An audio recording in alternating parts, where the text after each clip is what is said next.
Bonjour, je suis Laurence Champier, directrice fédérale du réseau des banques alimentaires. J'occupe ce poste depuis juillet 2016. Mon parcours est assez atypique puisque je suis rentrée à la Fédération française en 2008 comme bénévole suite à un séjour à l'étranger de 2 ans en famille. Et j'avais envie de me poser, de donner du temps à une association. Et la rencontre s'est faite avec les banques alimentaires. Quand je suis arrivée, il n'y avait pas de service communication, j'étais la seule avec une chargée de communication salariée et on m'a proposé de monter ce service communication, de participer à l'élaboration de la stratégie du réseau des banques alimentaires et puis ensuite de développer des partenariats avec les entreprises, ce que j'ai fait jusqu'en juillet 2016, date à laquelle je suis devenue directrice générale.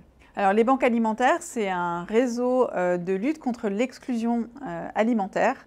On existe depuis bientôt 40 ans, puisque notre réseau est né en octobre 84 et on a comme vocation de lutter à la fois contre le gaspillage alimentaire et la précarité alimentaire. Le premier des défis des banques alimentaires, c'est de répondre à l'augmentation de la demande, plus 30% depuis 2019. C'est un chiffre énorme quand on sait que, évidemment, chaque année, de nouvelles personnes vont avoir besoin d'aide.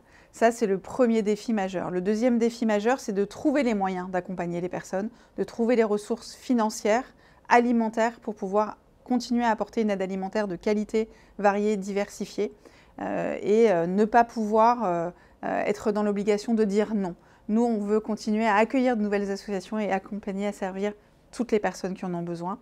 Et puis le troisième défi, c'est de trouver des forces vives, des richesses humaines comme on dit, des gilets oranges qui viennent, qu'ils soient bénévoles, salariés, stagiaires, en service civique. Et là, les besoins sont immenses. S'il n'y a pas de bénévoles, il n'y a pas de distribution alimentaire. S'il n'y a pas de salariés, il n'y a pas de permanence de l'association. Aujourd'hui, on a besoin d'avoir des candidats qui adhèrent à nos valeurs, à notre projet associatif, à la vision qu'on a aussi de l'association dans les 10 années à venir et qui sont prêtes à participer à ce changement puisque on est en plein changement d'échelle et donc voilà, il nous faut des gens motivés qui connaissent ou qui ont une appétence pour le monde associatif ou l'économie sociale et solidaire, qui ont envie d'avoir un job évidemment comme tout le monde qui a du sens, mais en tout cas qui a un vrai impact sur les personnes qu'on accompagne. Et puis la dernière chose, c'est avoir envie très profondément d'endosser ce gilet orange qui, au-delà d'être un habit, simplement un gilet de sécurité, c'est aussi un état d'esprit.